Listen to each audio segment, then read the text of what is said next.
Opening scene. Some killers lurk in the shadows. Some hide behind masks of charm and deceit. But Aileen Wuornos, she was different. She didn't wear a mask. She didn't blend in. She didn't carefully plot or cover her tracks. No. Aileen Wuornos was chaos personified, a storm rolling down the highways of Florida, leaving behind a trail of bodies and unanswered questions. She was America's first female serial killer. A woman who turned the open highways into her hunting grounds. A woman whose life was soaked in tragedy, violence, and rage that had been building inside her for years, waiting for the moment to explode. 7 men. 7 murders. One name that still haunts the true crime world today. This is the story of Aileen Wuornos. The road to nowhere. It starts like so many stories do. A lonely stretch of highway, the hum of tires on pavement, the dim glow of streetlights flickering in the distance. The air is thick with humidity, the scent of gasoline lingering in the night. It's Florida hot, restless, and unforgiving. Aileen stands at the edge of the road, her blonde hair tangled, her face worn from years of hardship. Her clothes, slightly disheveled, cling to her skin in the humid air. She raises her thumb as a pair of headlights approach, casting long shadows behind her. The car slows, tires crunching against the gravel shoulder. The driver, a man in his 40s, weary from a long day, leans over, unlocking the door. Aileen steps inside. The door shuts with a quiet finality. What he doesn't know is that this ride will be his last. A life born in violence. To understand why Aileen Wuornos became a name whispered in fear, we have to go back. Back before the headlines. Back before the mugshots. Back to the beginning where it all started. Aileen Carol Pittman was born on February 29, 1956. A leap year baby. But there was no celebration, no joy surrounding her birth. From the moment she took her first breath, the world seemed determined to break her. Her father? A convicted criminal. A man who never met his daughter, who spent his days behind prison walls before ending his own life while locked away. Her mother? A teenage girl, barely more than a child herself, who abandoned Aileen and her brother Keith when they were still infants, leaving them in the care of their grandparents. But care isn't the right word. Not when the home was filled with alcohol, violence, and cruelty. Her grandfather, Laurie Wuornos, was a man of hard edges. A heavy drinker with a temper that could turn violent in an instant. And her grandmother, Britta. She drowned herself in alcohol, too numb to stop the horrors that unfolded in their home. By the time Aileen was 11 years old, she had already learned what survival meant.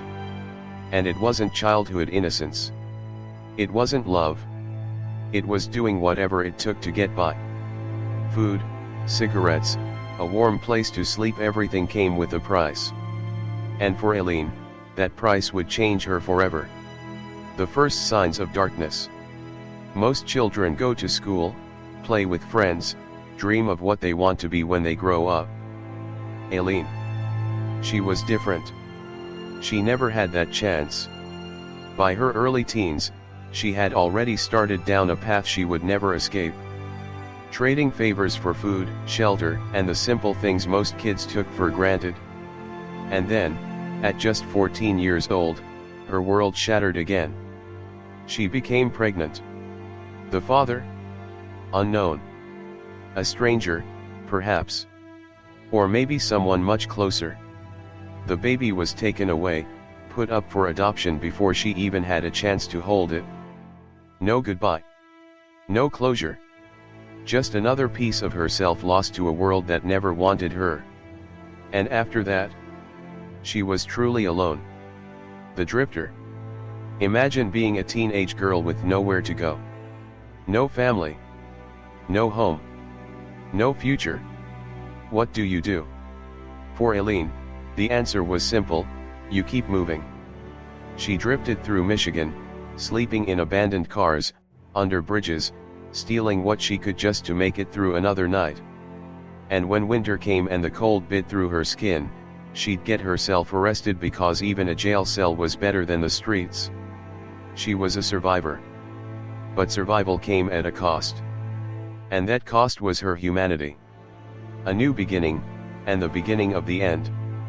By the time she reached her 20s, Aileen had left Michigan behind, hitchhiking from state to state, looking for anything that could fill the void inside her. That search led her to Florida.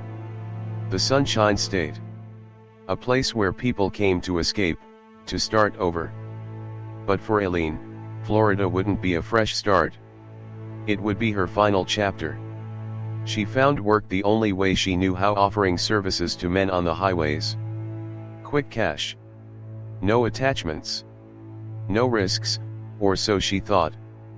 But life on the road was dangerous. And Aileen was no stranger to danger. She carried a gun. She had to. For protection, she told herself. But deep down, maybe she always knew the truth. That one day, she would use it. Love in the shadows. Then came Taria Moore. It was 1986 when they met. Aileen walked into a Daytona Beach bar, tired, restless, looking for nothing in particular. And then she saw her. Taria was different. She wasn't like the men who used and discarded Aileen. She wasn't cruel. She wasn't violent. She was safe. And for the first time in her life, Aileen felt something close to love. Act 1, a childhood stained with pain. Before she became a killer, she was just a little girl. Aileen Carol Wuornos was born on February 29, 1956, in Rochester, Michigan. But from the moment she entered this world, the odds were stacked against her. She wasn't born into love. She wasn't welcomed into warmth. She was born into abandonment, rejection, and cruelty. Her mother was too young, too overwhelmed, and too unprepared to raise her. At just 4 years old, Aileen was cast aside, left in the hands of her grandparents, Lori and Britta Wuornos. But this was no fresh start. This was no safe haven. This was a different kind of nightmare. Her grandfather, a man filled with anger and alcohol, ruled the home with an iron fist. He was the kind of man who believed in discipline through fear, in control through pain. Her grandmother, too consumed by her own addiction, drowned herself in alcohol and let the horrors unfold without intervention. There was no affection in that house. No kindness. No safety. Only rules. Only punishment. Only survival. By the age of 11, Aileen learned that the world wasn't a place for little girls to dream. It was a place where everything came with a price. She wasn't a child. She wasn't seen as someone to be protected. She was a thing, an object, something to be used and discarded. It started small: cigarettes, candy, loose change. She gave what she thought she had to give, in exchange for things that made life a little more bearable. But each exchange took something from her. Each transaction chipped away at whatever innocence she had left. She learned that trust was a lie. That love was just another word for control. That kindness was something weak people believed in. She wasn't going to be weak. And when she turned 14, the world took its final piece of her. She became pregnant. A child carrying a child. And for the briefest moment, she thought maybe, just maybe, this was a chance to be something more. Maybe she could be the mother she never had. Maybe she could break the cycle. But hope has never been kind to those like Aileen Wuornos. When the baby was born, it was ripped from her arms. Given away. Erased, like it had never happened. And she was left exactly as she had always been, alone. Whatever dreams she had of something better, they died that day. But the deepest wound, the one that cut into the very core of who she was, came from the only person she had left. Keith. Her brother. The only one who understood the pain, because he had lived it too. The only person she had ever been close to. But their relationship was something different. Something tangled. Something twisted by the world they grew up in. And then, just like everything else in her life, he was taken from her. Keith died. And whatever fragile piece of Aileen that had been holding on, shattered. She wasn't a victim anymore. She wasn't going to let the world take anything else from her. If no one was going to protect her, then she would protect herself. She didn't need love. She didn't need kindness. She didn't need anyone. She needed to survive. So she ran. Away from the house that never felt like home. Away from the memories that haunted her. Away from the past that threatened to drown her. She lived on the streets, in bars, in cheap motels. She learned how to steal, how to fight, how to take before someone else could take from her. She became whoever she needed to be. A liar.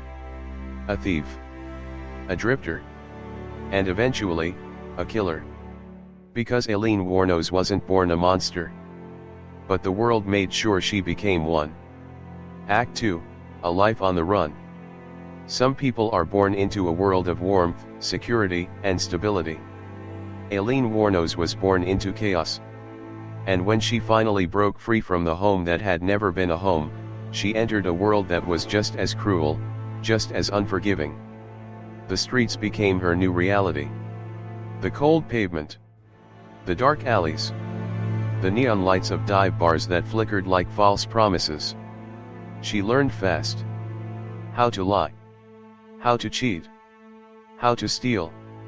Because in this world, no one gave you anything. You had to take it. And Aileen took whatever she could to survive. She slept in abandoned cars, on dirty motel beds, in places where the walls were thin, and the dangers were thick. Every night was a gamble. Every encounter was a risk. And for Aileen, survival meant always staying one step ahead. For a brief moment, it seemed like she had found a way out. A way to escape the endless cycle of hunger, fear, and desperation. In Florida, she met Louis Fell. He was older. Wealthy.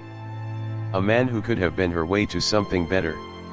And for a short time, Aileen played the role of the wife. The woman who could finally leave her past behind. The woman who could finally have a home. But Aileen Wuornos was never meant for a quiet life. The rage inside her, the years of being beaten, abandoned, betrayed, it wasn't something that could be buried under a wedding ring and a new last name. Her outbursts, her violent tendencies, her inability to trust, none of it went away. And when her anger became too much, when the fights became too violent, Louis Fell did what so many others had done before him. He left. And just like that, Aileen was alone again. No money.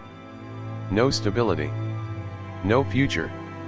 She drifted from town to town, a ghost with a heartbeat. Stealing what she could, drinking away the pain, selling herself to strangers on the side of the road just to make it to another day. And then, she met Notorious Moore. It was 1986. A rundown lesbian bar in Florida. A place where lost souls gathered, where people drank to forget, where no one asked too many questions. And in that dimly lit bar, Aileen found something she had never truly had before. Love. Notorious Moore wasn't like the others. She wasn't just another passing face in a long line of disappointments. She was different. She was warm. She was safe. For the first time in her life, Aileen had someone to fight for. Someone to come home to, even if home was just a cheap motel room with cigarette burns on the sheets and empty beer cans on the floor. But love alone wasn't enough to change the path Aileen was already on. She was still a drifter. Still a hustler. Still a woman with a past that wouldn't let go. And no matter how much she wanted to build something real with Notorious, there was always one problem. Money. They were always broke. Always on the verge of losing whatever small grip they had on stability. And for Aileen, there was only ever one solution. She did what she had always done. She survived. But this time, survival meant something more. Something darker. Something final. This time, survival meant murder. The woman who had spent her whole life running, the woman who had been used, beaten, and discarded, she wasn't going to be the victim anymore. She was going to make sure of that. And one by one, the bodies started to fall. Act 2, A Life on the Run. Some people are born into a world of warmth, security, and stability. Aileen Wuornos was born into chaos. And when she finally broke free from the home that had never been a home, she entered a world that was just as cruel, just as unforgiving. The streets became her new reality. The cold pavement. The dark alleys. The neon lights of dive bars that flickered like false promises. She learned fast. How to lie. How to cheat. How to steal. Because in this world, no one gave you anything. You had to take it. And Aileen took whatever she could to survive. She slept in abandoned cars, on dirty motel beds, in places where the walls were thin, and the dangers were thick. Every night was a gamble. Every encounter was a risk. And for Aileen, survival meant always staying one step ahead. For a brief moment, it seemed like she had found a way out. A way to escape the endless cycle of hunger, fear, and desperation. In Florida, she met Louis Fell. He was older. Wealthy. A man who could have been her way to something better. And for a short time, Aileen played the role of the wife. The woman who could finally leave her past behind. The woman who could finally have a home. But Aileen Wuornos was never meant for a quiet life. The rage inside her, the years of being beaten, abandoned, betrayed, it wasn't something that could be buried under a wedding ring and a new last name. Her outbursts, her violent tendencies, her inability to trust, none of it went away. And when her anger became too much, when the fights became too violent, Louis Fell did what so many others had done before him. He left. And just like that, Aileen was alone again. No money. No stability. No future. She drifted from town to town, a ghost with a heartbeat.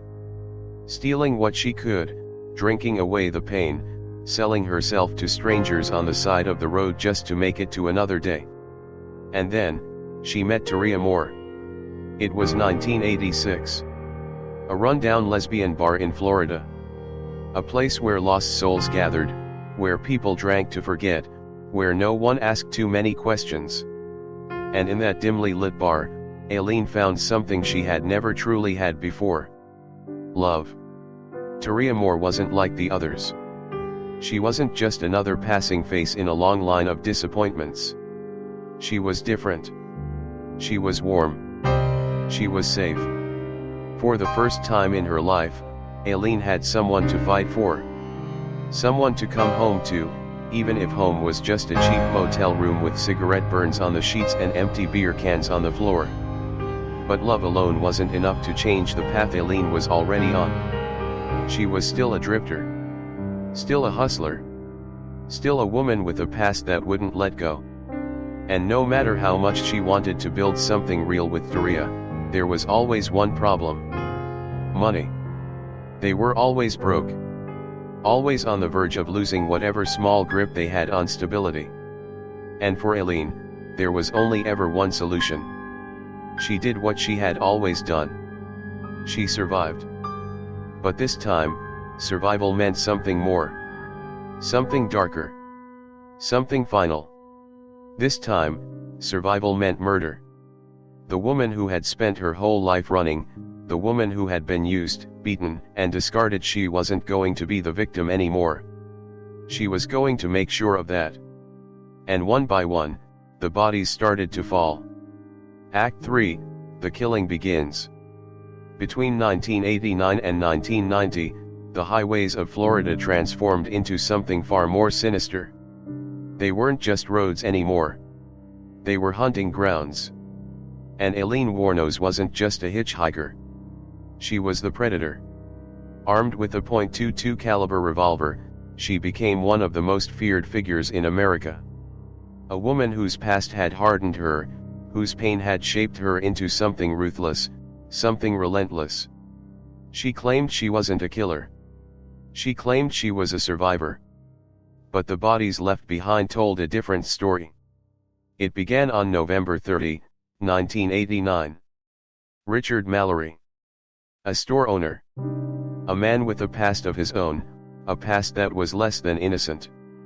He picked her up on the side of the road, just another hitchhiker, just another night. What happened next? That depends on who you believe.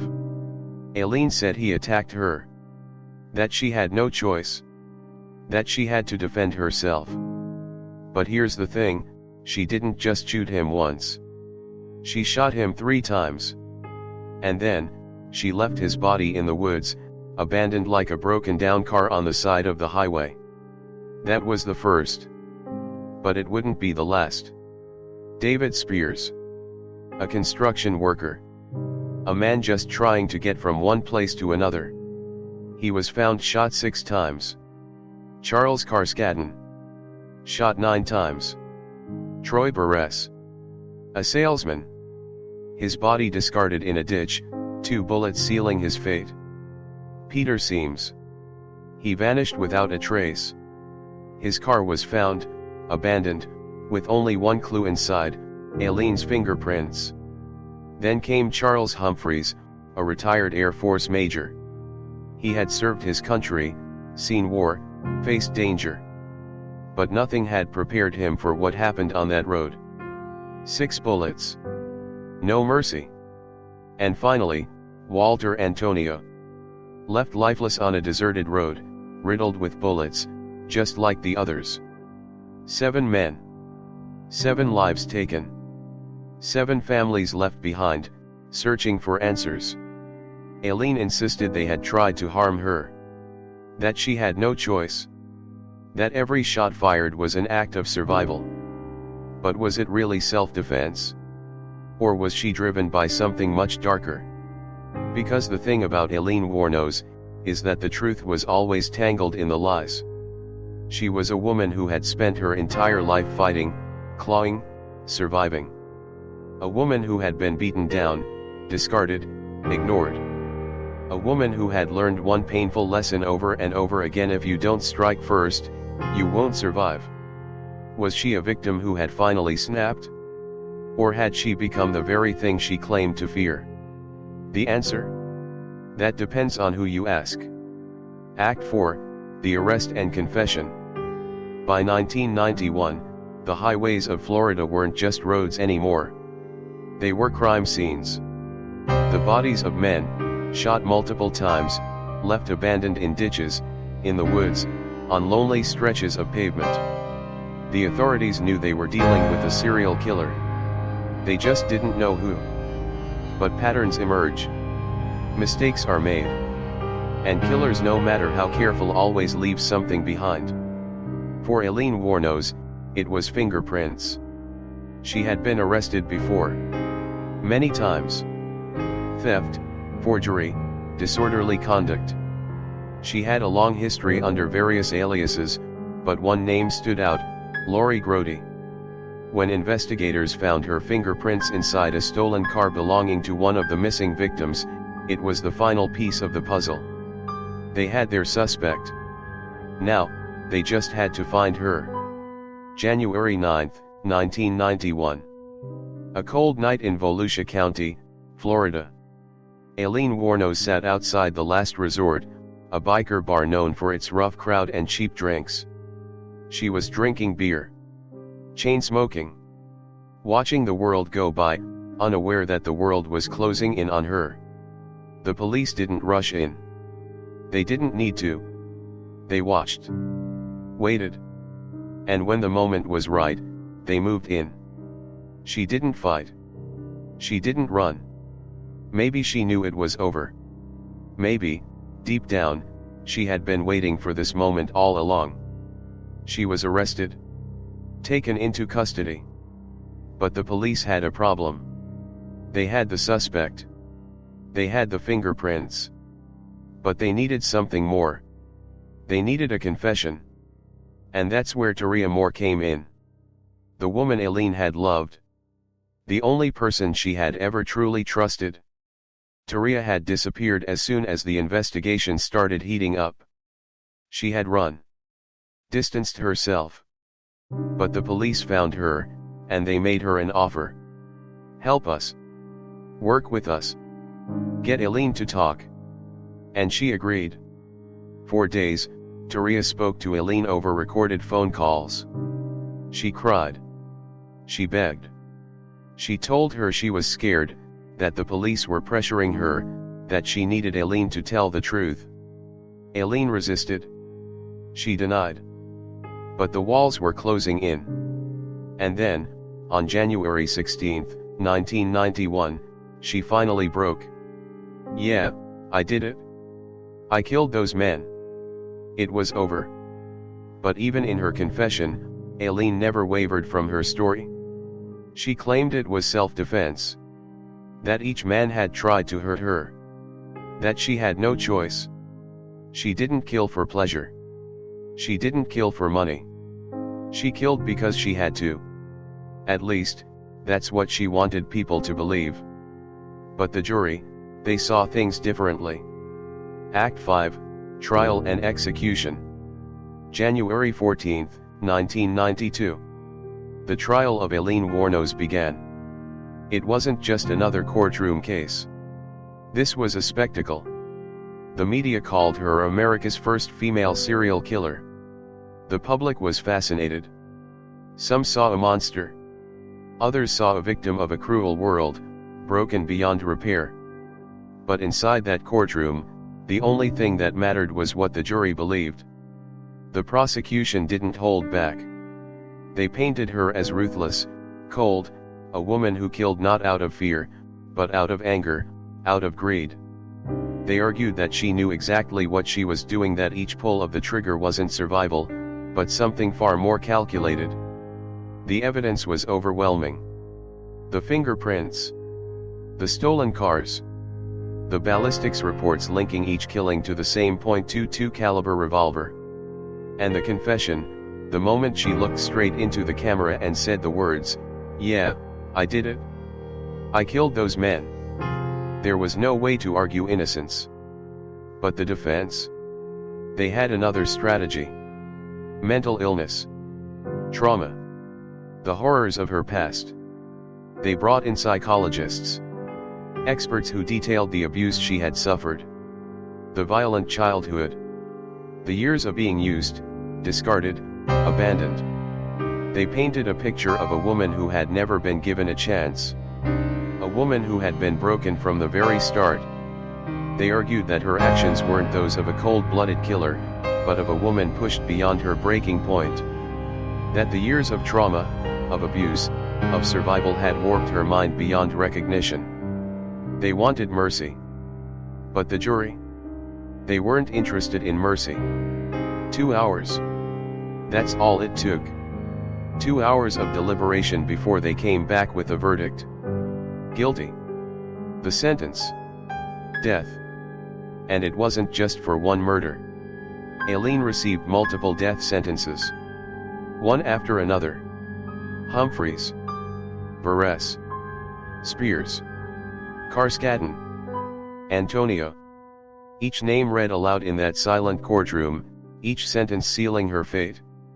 Aileen Wuornos had spent her whole life fighting to survive. But this? There was no escaping this. She spent 10 years on death row. 10 years locked away in a tiny cell, waiting for the inevitable. She gave interviews. Some days, she claimed she had been wronged. That she was the real victim. That the system had betrayed her. Other days, she admitted everything, saying she didn't want to keep fighting. That she just wanted it to be over. In 2001, she fired her lawyers. She stopped all appeals. She told the court that she was ready to die. "I have hate crawling through my system. I'm sick of this waiting. I'm one who seriously hates human life and would kill again." October 9, 2002. Florida State Prison. She was led into the execution chamber. Strapped down. The lethal injection prepared. She didn't beg. She didn't cry. She didn't ask for forgiveness. Instead, her final words were something unexpected. "I'd just like to say I'm sailing with the Rock, and I'll be back, like Independence Day, with Jesus, June 6th. Like the movie, big mothership and all. I'll be back." And then, just like that, she was gone. Aileen Wuornos. A woman who lived in pain. Who walked a road filled with violence. Who became something the world still struggles to understand. Was she a monster? Or was she made into one? That's a question only history can answer. Closing thoughts? Was Aileen Wuornos a victim of her past? A woman so broken by trauma and abuse that she had no other path but violence? Or was she a cold-blooded predator, using her pain as an excuse for murder? Her case remains one of the most controversial in American history. A story that splits opinions, a case that forces us to ask difficult questions. Some see her as a tragic figure born into suffering, surviving horrors most people can't even imagine. A woman who was beaten down by the world until all she knew was how to fight back. Others see her as something else entirely. A manipulator. A killer who played the victim when it suited her. A woman who took life after life, not out of self-defense, but out of a deeper, darker rage. No matter what you believe, one thing is certain: Aileen Wuornos changed the way the world saw serial killers forever. Because for the first time, the monster wasn't a man. And that changed everything.